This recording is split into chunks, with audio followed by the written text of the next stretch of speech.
Bonjour à tous, je vous invite à vous abonner à cette chaîne, à aimer, à partager, à commenter ces vidéos, c'est très important. C'est une manière de nous soutenir. Merci à vous tous. Quand on se remémore ce qui s'est passé ces derniers temps, c'est vrai qu'il y a de quoi être effrayé. Je vous le rappelle, chers auditeurs, en décembre 2021, la Chambre disciplinaire de l'Ordre des médecins de Nouvelle-Aquitaine a infligé un blâme au professeur Didier Raoult pour avoir communiqué des informations qui ne s'appuyaient sur aucune donnée confirmée en faisant la promotion de l'hydroxychloroquine comme traitement contre le Covid-19. Le 13 septembre 2022, c'est le professeur Perron qui a également critiqué la gestion de la crise Covid, qui était convoqué par l'Ordre des médecins. Alors, le 24 octobre dernier, la plainte déposée par ce Conseil national de l'Ordre des médecins a été rejetée par la Chambre disciplinaire et même a précisé qu'avec sa qualité de spécialiste international, il était même du devoir du professeur Perron de prendre la parole sur ces sujets. Malgré tout, le 27 septembre, c'est au tour de l'avocat Maître Divisio d'être convoqué par l'Ordre des avocats, cette fois-ci, avocat médiatique, connu pour ses positions tranchées vis-à-vis de la politique sanitaire, qui a finalement été condamné par une suspension d'activité avec 6 mois de sursis le 2 novembre dernier. Le 4 novembre dernier, c'est le sénateur LR de la Côte d'Or, Alain Houpert, également médecin radiologue, critiquant la politique vaccinale, le tout vaccinal, l'utilisation du Rivotril également, qui a été condamné à une interdiction d'exercice pendant 9 mois par l'Ordre des médecins. 9 mois.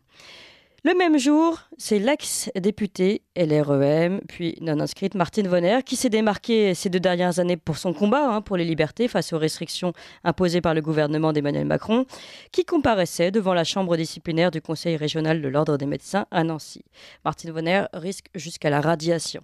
Le 5 novembre, on apprend par un tweet que le professeur agrégé de philosophie et vice-président du syndicat Action et Démocratie, René Chiche, est visé également par une procédure disciplinaire pour des propos inappropriés tenus sur Twitter sur la politique sanitaire et sur la guerre en Russie contre l'Ukraine. Alors voilà, cette litanie des différents rappels à l'ordre, voire sanctions des conseils de l'ordre et autres conseils de discipline, on peut se poser légitimement la question de leur rôle. Sont-ils vraiment là pour assurer le déroulement déontologique de leur profession ou sont-ils les nouveaux chiens de garde d'une politique gouvernementale? C'est le sujet que nous abordons aujourd'hui avec 2 personnes visées par ces conseils, Martine Vonner et René Chiche. Bonjour Martine Vonner.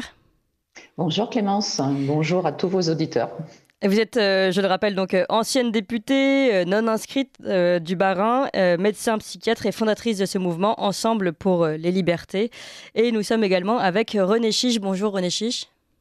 Bonjour à tous, bonjour Madame Bonner. Vous êtes vice-président du syndicat Action et Démocratie, professeur agrégé de philosophie, membre du Conseil supérieur de l'éducation, puis au passage auteur de ce livre, La désinstruction nationale aux éditions Ovadia. Alors peut-être, je vais commencer par Martine Vonner. Vous venez de passer donc en conseil, devant la chambre disciplinaire de l'Ordre des médecins. Comment ça s'est passé ? Donc en effet, le 4 novembre, vous l'avez redit, j'étais convoquée, mais c'était deux plaintes qui dataient de janvier-février 2021. Je le précise parce que ces plaintes ne concernaient pas docteur Martine Vonner, mais ces plaintes concernaient la députée Martine Vonner. Donc ça s'est passé dans une très grande sérénité à l'intérieur de la Chambre, donc de la juridiction ordinale régionale Grand Est. Il y avait énormément de monde à l'extérieur, donc d'abord c'était très positif et une très belle énergie pour moi, pour me soutenir, et ce qui démontre à quel point les citoyens se sentent concernés aujourd'hui par tout ce qui se passe en matière de brimade, ou plutôt de censure, parce que je crois que le mot n'est pas trop fort, des expressions libres. Il y avait en effet, on était à Nancy, c'était un jour de pluie, il y avait des gens qui étaient venus de Nantes, de Lille, de Marseille, de Montpellier. Voilà, ça fait chaud au corps, ouais, au cœur. Ouais, au corps et au cœur, oui, voilà. D'ailleurs, oui. Alors, et à préciser, c'est intéressant, évidemment, on va revenir dessus, ensuite je donnerai la parole à René Chiche, mais à préciser tout de suite, en effet, que comme vous avez cette double casquette, comme on dit dans le jargon, donc vous êtes et parlementaire, vous étiez et député donc toujours psychiatre évidemment, médecin psychiatre. Vous êtes donc ici appelé par la chambre disciplinaire du Conseil régional de l'ordre des médecins, donc en tant que médecin. Or, vous ne vous êtes jamais exprimé en tant que médecin. D'ailleurs, je crois même que vous avez complètement arrêté vos fonctions le temps de votre mandat.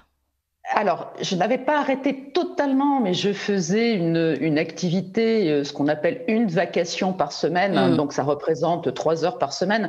Il était même conseillé par le président et le gouvernement en 2017, quand les nouveaux députés ont été élus, venant de la fameuse société civile, comme si on pouvait venir d'autre part d'ailleurs que de la société civile, c'est assez amusant. Et en effet, il nous avait été même suggéré très fortement de ne pas perdre pied par rapport à notre ancienne activité. Et j'avais gardé donc 3 heures par semaine comme psychiatre coordonnateur dans une structure auprès de personnes polyhandicapées, plurihandicapées, mais c'était on va dire une activité associative quasiment bénévole. Et ça, c'est une activité que j'avais dans ma vie privée. Donc aujourd'hui, ce qu'il faut bien comprendre, c'est qu'on essaye d'amener, et vous avez évoqué le sénateur Alain Houpert, les parlementaires qui s'expriment tout à fait librement lors de leur mandat, on essaye de les stigmatiser et de les condamner en disant oui, mais n'oubliez pas, au fond, vous êtes médecin. Enfin, c'est comme si on allait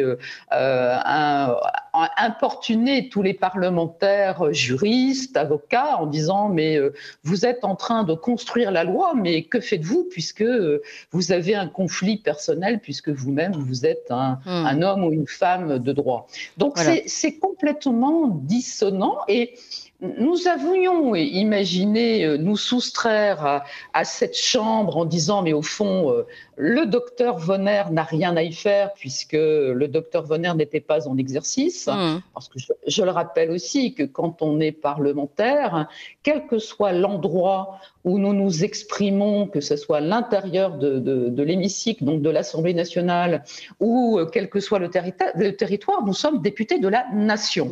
Donc à aucun moment notre parole ne peut être limitée. Et donc on s'était dit à un moment, mais au fond, la juridiction ordinale n'est pas légitime, mais je tenais, et mon conseil, Carlo Alberto Brusa, Maître Brusa, tenait absolument à ce que nous nous présentions devant mes pairs médecins pour rappeler le droit en la matière.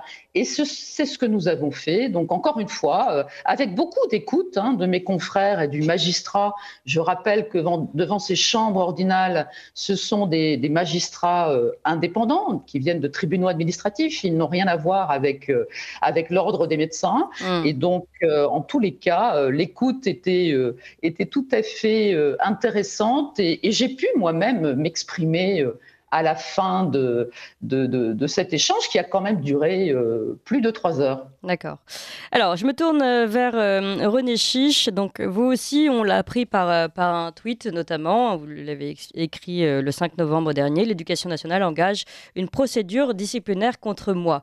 Alors, René Chiche, est-ce que vous pouvez nous en dire un petit peu plus sur cette procédure disciplinaire ?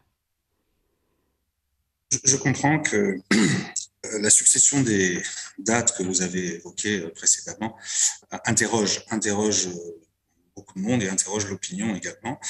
Bon, mon cas est un peu, je crois qu'il est un peu différent.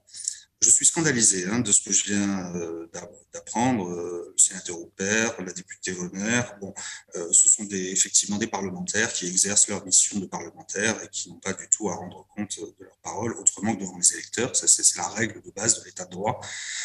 Dans mon cas, c'est un peu différent. Évidemment, il y a des points communs. L'un des principaux points communs, effectivement, c'est que on fait argument de mes fonctions pour m'interdire de m'exprimer, alors qu'on sait très bien par ailleurs que je suis responsable syndical, porte-parole d'un syndicat, et que ça, c'est une chose très intéressante aussi, nous sommes en pleine période d'élection, d'élection professionnelle dans la fonction publique. Je suis moi-même, je conduis la liste d'Action et démocratie pour le comité social d'administration ministérielle, qui est un des scrutins les plus importants, puisque ce celui qui détermine la représentativité syndicale au niveau national. Et de ce fait, sanction éventuelle peut me rendre inéligible. Alors, moi, j'ai reçu une lettre qui date du 16 septembre, une lettre de 4 pages que j'ai eu du mal à lire jusqu'au bout. Il m'a fallu 2 jours pour la lire, tellement chaque ligne me la faisait tomber des mains, qui me convoquait à une commission disciplinaire, plus exactement une commission paritaire administrative, siégeant en formation disciplinaire, le 14 octobre. Et par conséquent, ce conseil de discipline, on va appeler ça comme ça, là, c'est l'éducation nationale. On ne parle pas de l'ordre il n'y a pas d'ordre des professeurs. On parle ici d'une institution de la République. Une institution de la République qui, alors que je suis présent sur Twitter depuis 2015, que j'ai écrit à peu près 17 600 tweets, d'un seul coup se réveille au mois de septembre pour me reprocher mon expression sur Twitter, en prélevant parmi ces 17 000 tweets, quelques-uns, en les enfilant comme des perles sur un collier, de telle sorte qu'on donne de moi une image. Mais vraiment, moi, je me suis dit, quand j'ai lu cette lettre, mais qui est ce cinglé, quoi? Qui est ce cinglé de chiche? Mais ce qui est grave, voilà, je dis c'est une institution de la République. Ça veut dire que moi, je ne peux pas me retourner contre le recteur de mon académie. Je ne peux pas non plus me retourner contre le ministre. Et pourtant, il va bien falloir que je sache qui est à l'origine de cela. Parce que ce n'est pas... ça ne s'est pas passé tout à fait normalement, et il y a effectivement une différence dans mon affaire par rapport à celles qui ont été évoquées précédemment. Je soupçonne très fortement un procès politique, mais même aussi une vengeance personnelle. Parce que les expressions que j'ai eues ont effectivement provoqué des réactions, et parfois des réactions tout à fait inappropriées pour le coup, notamment celle d'une députée qui est maintenant présidente du groupe Renaissance à l'Assemblée nationale, Aurore Berger, qui s'est permis qui a annoncé qu'elle portait plainte contre moi suite à un tweet que j'avais fait, et qui a libéré une parole haineuse à mon encontre, où plusieurs députés du même groupe d'ailleurs, mais pas seulement, aussi des journalistes, aussi des personnalités publiques, aussi des responsables d'associations, se sont permis de mettre en doute auprès de mon employeur, c'est-à-dire en l'occurrence auprès de l'Éducation nationale, mes compétences de professeur. Je vous dis ça, c'est très important parce que il y a quelqu'un qui a perdu la tête avec un procédé et qui a commencé de la même façon. Et que moi, je suis très en colère. Je suis très en colère contre la position de l'administration dans cette affaire, parce que son devoir, c'est d'abord effectivement d'empêcher cela. Quand vous avez un chef de cabinet de l'Éducation nationale, un chef de cabinet du ministre de l'Éducation nationale, l'ancien conjoint d'Aurore Berger, qui est actuellement le compagnon d'Agnès Pannier-Runacher, qui, sur Twitter, se permet, en parlant d'un professeur, de l'injurier publiquement en le traitant de cinglé, parce que quand j'ai dit cinglé tout à l'heure, c'était une citation en réalité. C'est très grave, c'est à moi de demander la protection fonctionnelle, c'est à moi en réalité de demander l'intervention de l'Éducation nationale pour me protéger contre ça.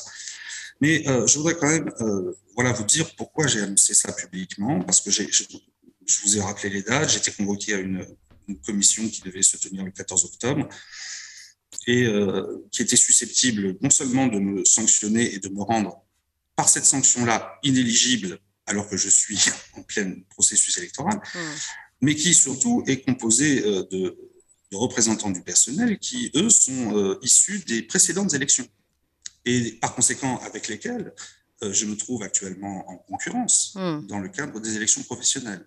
Donc ça revenait en quelque sorte à leur offrir ma tête sur un plateau. J'ai donc, notre syndicat a immédiatement demandé la suspension de cette procédure pendant les élections, ce qui a fini très difficilement par nous être accordé par le ministre. Donc, cette commission est maintenue, mais elle est repoussée au-delà des élections. Je vous rappelle que les élections sont entre le 1er et le 8 décembre. Pour l'instant, je ne préfère pas dire quelle est la date de ma commission, parce que je n'ai pas encore choisi l'option qui a été évoquée par Martine Vonner, à savoir avoir un soutien Et vous présenter du rectorat, oui, parce que j'ai encore l'espoir de régler ça entre gentlemen. Mais pourquoi j'ai rendu cela public, c'est très important de le souligner, c'est parce que il y a des personnes qui ont eu connaissance de cette procédure et qui ont fuité l'information. Elle a commencé à circuler. Je vous rappelle que nous sommes en période électorale, que certains font flèche évidemment de tout bois dans ces cas-là.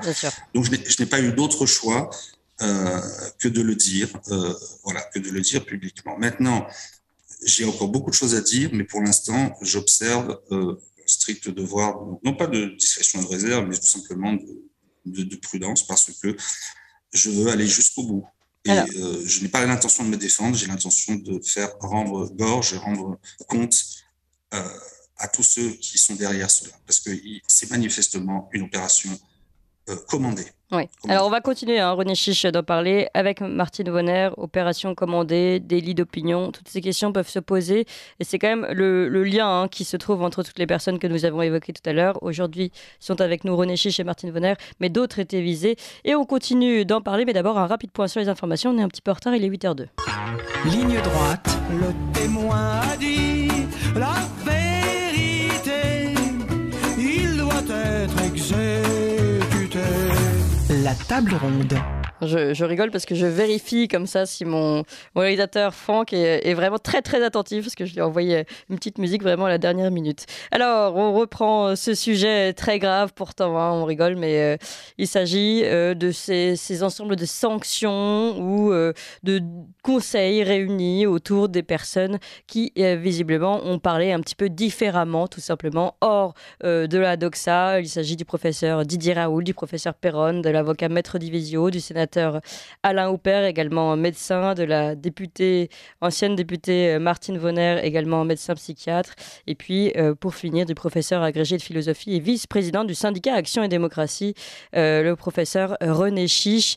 Tous ont été convoqués par Conseil de l'Ordre, donc des médecins ou des avocats, par sinon le Conseil disciplinaire de l'Éducation nationale, nous les expliquait René Chiche. Évidemment, tout n'est pas comparable, mais on peut quand même se poser des questions sur finalement ces figures aujourd'hui qui dérangent et qui vont dans un autre, qui sont un peu à contre-courant. Alors je vais demander Martine Vonner ce que vous pensez de ce qu'elle nous a expliqué René Chiche, vous qui connaissez un petit peu également le monde de la Macronie puisque vous l'avez fréquenté.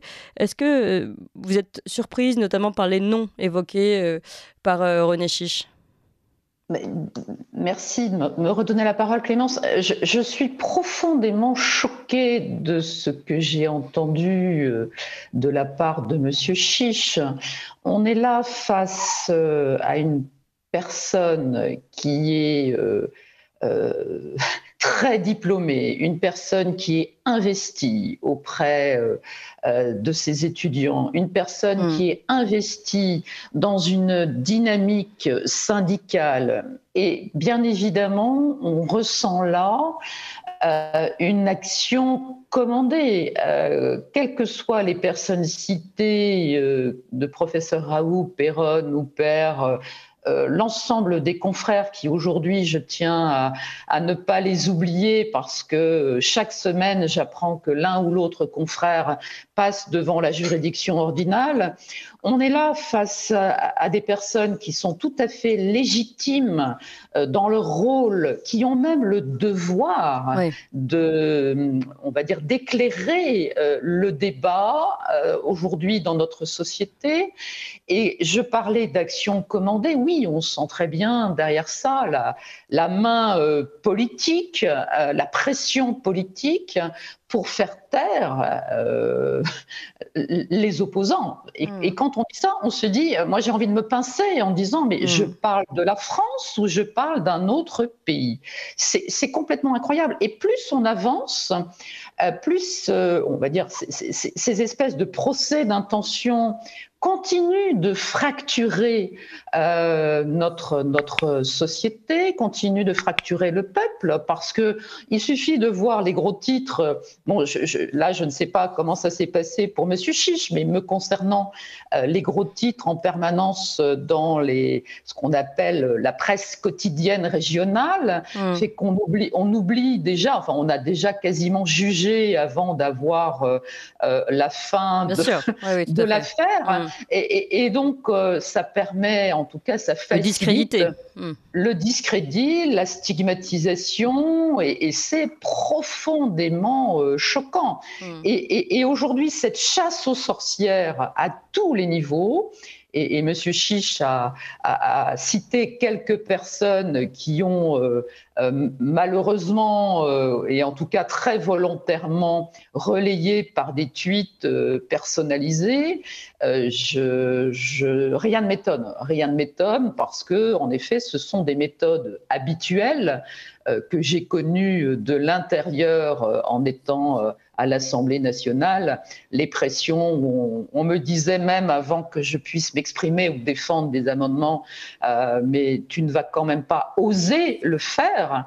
Donc on sent là qu'on a une pensée unique, une doxa de ce gouvernement relayé par des bons soldats, des soldats obéissants qui ont tous signé une charte d'obéissance.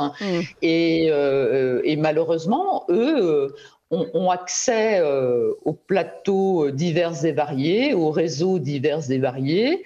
D'ailleurs, j'en profite toujours pour vous remercier de nous accueillir sur Ligne Droite, parce que vous n'êtes pas si nombreux que ça à permettre, en effet, d'avoir de vrais débats. Et moi, à la limite, j'aurais aimé que peut-être Madame Aurore-Bergé soit là avec nous pour discuter. Mais ces personnes n'ont pas, en plus, le courage de venir entretenir une vraie discussion.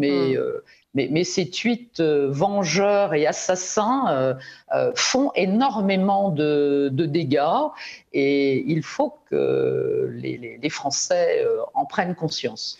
Alors, vous avez parlé de ce devoir, finalement, de prendre la parole par ceux qui sont cités aujourd'hui et inquiétés aujourd'hui, dont vous, Martine Vonner, et dont René Chiche. À ce sujet, quand même, il faut le rappeler, le professeur Perronne, que nous avons reçu il y a peu de temps, a donc finalement été, je ne sais pas si on peut parler de gracier dans ces procédures-là, mais en tout cas, le Conseil national de l'ordre des médecins, la plainte du Conseil national de l'ordre des médecins a été rejetée par la chambre disciplinaire du Conseil d'Île-de-France, en précisant même donc qu'il était de son devoir, de son obligation de prendre la parole sur ces sujets. Et c'est vrai que René Chiche, autrement, mais en étant même avec ce titre de philosophe agrégé, qui plus est, de vice-président d'un syndicat, a également, tout comme vous, Martine Vonner, cette obligation d'interroger les politiques ou le fonctionnement du monde. Si ce n'est pas le rôle du philosophe, on se demande quel est son rôle. Donc finalement, est-ce que ces personnes, l'ensemble de ces personnes citées aujourd'hui, inquiétées, ne sont pas finalement interdites de remplir leur rôle, leur véritable rôle? René Chiche. Alors, on vous entend vous entend que de très loin, là. Je ne sais pas si on va pouvoir... Oui, je voudrais moduler un peu ce que vous venez de dire. Vous m'entendez mieux, là? Oui. Premièrement, je ne suis pas philosophe. Et deuxièmement, je suis... comment dirais-je? Je suis tenu à un devoir qui est un devoir vis-à-vis de la raison. Puisque je suis professeur et que j'enseigne la philosophie. Par conséquent, j'enseigne à mes élèves la vie sous la conduite de la raison. Je n'ai jamais quitté mon domaine de compétences, mais effectivement j'ai un devoir. Et j'ai un devoir vis-à-vis de la vérité qui est supérieur à mon devoir vis-à-vis de ma hiérarchie de proximité ou vis-à-vis de ce qu'on appelle le devoir de réserve. Je signale par ailleurs que le devoir de réserve n'existe pas dans le droit, c'est simplement une zone grise du droit qui est simplement défini par la jurisprudence, c'est-à-dire par les jugements qui sont effectués au cas par cas par les tribunaux administratifs et les juges administratifs. Et évidemment, puisque c'est le devoir de réserve, mais on va même jusqu'à... Ah, alors attendez, René Chiche, on vous a complètement perdu cette fois-ci avec le téléphone. Alors je vais me retourner vers Martine Vonner. Concernant ce devoir donc de prendre la parole, vous considérez, vous aussi, est-ce que vous avez considéré, Martine Vonner, peut-être même comment dire, à votre propre péril, puisque finalement vous saviez que vous remettiez votre mandat en jeu, vous auriez pu être beaucoup plus raisonnable entre guillemets, et vous avez décidé de prendre une autre voie, une voie beaucoup plus risquée, peut-être celle en tout cas d'une vérité, la vôtre. Alors, ce n'était pas que la vérité de Martine Vonner, et d'ailleurs, au fond, que veut dire le mot vérité? Je crois surtout qu'il était du devoir de la parlementaire que j'étais, représentante de Santé publique France à l'Assemblée nationale, parce que vous savez que les parlementaires font le lien entre les institutions qui travaillent avec les différents ministères, et donc Santé publique France, comme la Haute Autorité de Santé, comme l'Agence nationale de sécurité du médicament, est une grande institution, et j'en étais la représentante, donc il était même de mon devoir de faire le lien entre Santé publique France et l'Assemblée nationale. J'avais d'ailleurs pour ce faire invité le docteur Lévy-Bruhl, représentant de Santé publique France, pour qu'il vienne nous éclairer sur sa vision, on va dire, du Covid. En étant membre de la commission des affaires sociales, c'était mon quotidien que d'essayer de comprendre et de discuter avec mes collègues en reposant la problématique de la stratégie qui avait été décidée par le gouvernement, qui était le confinement total, on s'en souvient, et surtout de dire aux gens de ne pas aller voir leur propre médecin. On sait aujourd'hui, avec ces 2 ans de recul, que les pays qui ont fait totalement différemment ont de bien meilleurs résultats. Donc oui, c'est un devoir parlementaire que de porter aussi la parole des citoyens qui m'écrivaient, qui m'interrogeaient, qui me téléphonaient, puisqu'on n'avait plus les permanences parlementaires ouvertes à ce moment-là, et qui ne comprenaient pas ce qui se passait dans leur propre pays. Donc, empêcher cette libre expression d'un député, d'un sénateur, d'un professeur, en plus avec de grandes responsabilités, fait vraiment froid dans le dos. Ça veut dire qu'on est dans un pays aujourd'hui qui n'accepte plus du tout la polémique au sens noble du terme, avec le débat.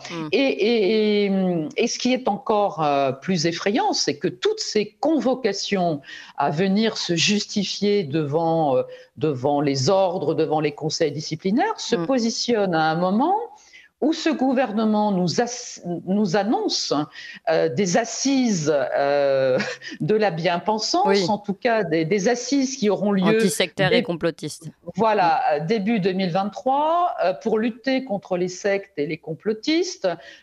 Donc, on sent là tout à fait qu'ils sont en train de préparer le terrain en nous stigmatisant de cette façon-là et en éliminant toutes les personnes qui ont non pas une pensée différente, mais qui ont en effet, et concernant les parlementaires encore une fois, qui ont une pensée qui reflète la pensée d'une grande partie de la population. Et nous avons, enfin en tout cas, en ce qui me concerne, nous avons été élus pour ce faire, donc il n'est pas question... parce que j'aurais eu des pressions réelles, parce que le groupe politique me demandait de me taire et de rester à ma place. Et en effet, j'allais dire, j'ai agi en mon âme et conscience. Et aujourd'hui, mais ça, c'est vraiment pas important par rapport à tout le reste. En effet, j'ai pas été réélue, mais dont acte, encore une fois, c'est le peuple qui a choisi. Oui, mais rappelons tout de même que c'est le rôle du Parlement que de contrôler le gouvernement. Donc, si vous n'êtes plus à même de pouvoir remplir cette fonction, ça pose de vraies questions pour ce qu'on appelle encore notre démocratie en France. Alors, attendez, on me dit, pardon, je suis désolée, on me dit que René Chiche est de nouveau avec nous. On va tenter de le reprendre. René Chiche, est-ce que vous êtes bien avec nous? Vous m'entendez bien? Oui, là, on vous entend tout à fait. Bon, c'est pénible. Je ne sais pas à quel moment vous m'avez perdu tout à l'heure, mais effectivement, j'étais en train d'expliquer quelque chose de très important. C'est-à-dire que, parce que vous voyez, quand des personnes, au nom du de Dieu s'en prennent à des enseignements qui leur conviennent pas. Toute la nation fait bloc. Le président de la République rend hommage à Samuel Paty, etc., etc. Tout ça est parfaitement légitime, évidemment. Mais bon, quand on défend la liberté, quand on défend le droit au blasphème, etc., on doit la défendre jusqu'au bout. Et il n'y a pas, dans la liberté, il n'y a pas de parti. On prend tout ou on ne prend rien du tout. Effectivement, je considère que mon devoir en tant que professeur n'est pas du tout celui de me taire. Il n'est pas du tout celui d'éviter certains sujets. Vous savez, il faut quand même que vos auditeurs sachent, ce qui m'est reproché, même si je ne vais pas tout rendre public pour l'instant, mais ce qui m'est reproché concerne des opinions qui sont les miennes sur la politique sanitaire, sur la politique vaccinale, etc., que j'ai exprimé sur Twitter, y compris sur la paix. Enfin, je suis un défenseur de la paix. Je n'ai aucune opinion sur la Russie ou sur l'Ukraine, mais simplement j'ai des opinions sur la politique française dans ce domaine, en tant que citoyen. Et rien concernant l'éducation nationale. Or, pourquoi l'éducation nationale vient me contester le droit d'exprimer mes opinions sur des sujets politiques comme peut le faire n'importe quel citoyen. Pourquoi? Parce que je suis professeur, mais depuis quand, lorsqu'on est professeur, on a l'interdiction d'exprimer ses opinions? Qui a inventé cette règle? Je suis effectivement extrêmement choqué par le fait que ça ne leur ait même pas traversé l'esprit que cette procédure allait se retourner contre ceux qui l'ont déclenchée. Je pensais pourtant que, ça avait été déjà intégré, j'ai cité tout à l'heure Mme Berger, parce qu'elle a annoncé en décembre 2021 qu'elle porterait plainte contre moi, suite à un propos sur Twitter qu'elle a lu apparemment d'une façon très superficielle, qu'elle n'a pas compris, qu'elle a déformé, où elle a fait comme si j'avais assimilé les personnes non vaccinées aux juifs pendant la Seconde Guerre mondiale, ce qui est absurde. Je n'ai évidemment jamais dit une telle absurdité.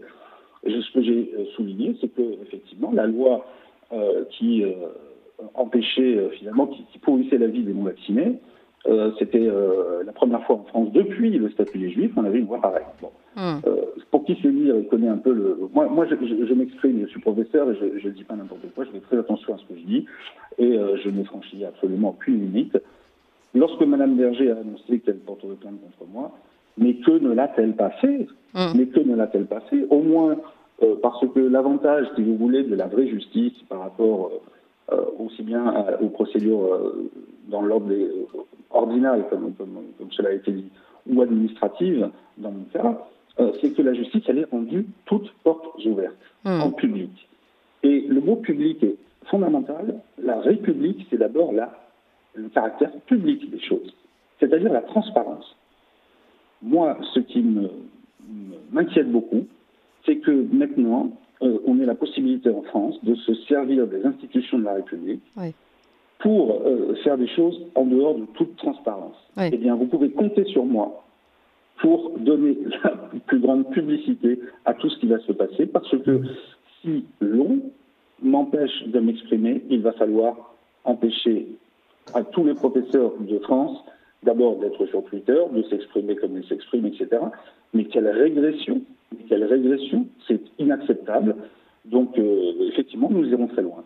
Irons très loin et moi, je vous dis que les choses ne font que commencer là maintenant. Mais non, mais vous soulevez un point très important, René Chiche, ce procès, cette justice finalement, presque, on a envie de dire presque parallèle, en tout cas ordinale, pour ce qui concerne les médecins et les avocats, et vous, au sein de l'éducation nationale, par cette procédure disciplinaire, qui pose vraiment des questions, parce qu'en effet, au lieu d'avoir une procédure ouverte, comme vous le dites, eh bien, ici, ce sont des règlements parallèle et ça pose vraiment des questions. On se demande si il n'y a pas une nouvelle forme de justice qui se met en place par ces ordres et ces procédures. Et c'est aussi ça qui est intéressant ici, d'autant plus que étrangement, on a l'impression que les personnes qui sont toutes visées en ce moment sont celles qui ne vont pas dans le sens du gouvernement. Voilà, on pourrait considérer que l'ordre doit régler et défendre, encore une fois, le bon fonctionnement de sa fonction. Surtout, madame, surtout, Clément, au nom de quoi devrais-je aller m'expliquer, me justifier de mes opinions et de la façon dont je les exprime auprès d'une commission disciplinaire? Au nom de quoi? Dans quel régime ce genre de choses est possible? Excusez-moi, le débat public, la condition du débat public, c'est effectivement la possibilité d'échanger ses points de vue, etc., dans un cadre tout à fait libre. Alors voilà, mais si c'est plus le cas, et si on doit aller rendre compte de son expression, alors effectivement, on utilise, comme je l'ai dit tout à l'heure, le devoir de réserve. Mais quel contresens sur le devoir de réserve? Excusez-moi. À quel moment je porte atteinte à l'image et à la réputation de l'éducation nationale quand je m'interroge sur la façon dont on détourne le vaccin pour obliger les gens à faire ce que la loi ne les ordonne pas, ne les contraint pas de faire. À quel moment je porte atteinte à l'image et à la réputation de l'éducation nationale quand je m'interroge sur le fait que effectivement on arme sans aucun débat à l'Assemblée nationale, on arme l'Ukraine au lieu de tout faire pour rétablir la paix. À quel moment je porte atteinte à la réputation de l'éducation nationale lorsque je constate les propos ahurissants d'un certain Martin Hirsch qui prétend fermer les portes de l'hôpital aux personnes qui ne se vaccinent pas, comme si c'était un simple jeu de ne pas se vacciner. Je vous signale que derrière tout cela, il y a des drames. Et moi, en tant que responsable syndical, en plus, j'ai aussi en plus une responsabilité vis-à-vis de cela. On parle beaucoup des soignants suspendus. Évidemment, la situation des soignants suspendus est absolument, pour moi, à mes yeux, scandaleuse. On parle beaucoup moins, on connaît moins la situation des personnels de l'éducation nationale qui ont été suspendus. Alors évidemment, ils ne sont pas très nombreux. Les psychologues de l'éducation nationale, parce qu'ils ont le titre de psychologue, ont été soumis à l'obligation vaccinale. Parmi ces personnes, certaines, pour des raisons qui leur appartiennent et que je ne peux pas juger et que je ne veux pas juger, mais certaines n'ont pas voulu se faire vacciner et ont été suspendues. Alors qu'elles exercent leur métier exactement dans les mêmes conditions que les conseillers principaux d'éducation, que les professeurs, dans les mêmes locaux, lesquels n'ont pas du tout été soumis à l'obligation vaccinale. Comment pourrais-je me regarder en face en tant que professeur de philosophie devant une telle irrationalité? Bien sûr. Mon devoir est de la dénoncer. Voilà. Non, mais vous avez tout à fait raison, René. Je voudrais donner la parole, le mot de la fin à Martine Vonner. Alors, plusieurs sujets ont été abordés. J'imagine que le sujet des psychiatres et psychologues en école vous intéresse, Martine Vonner, tout particulièrement. Mais aussi, si on peut terminer sur cette forme de justice parallèle, enfin, moi qui m'apparaît un peu comme une forme de justice parallèle qui se met en place aujourd'hui.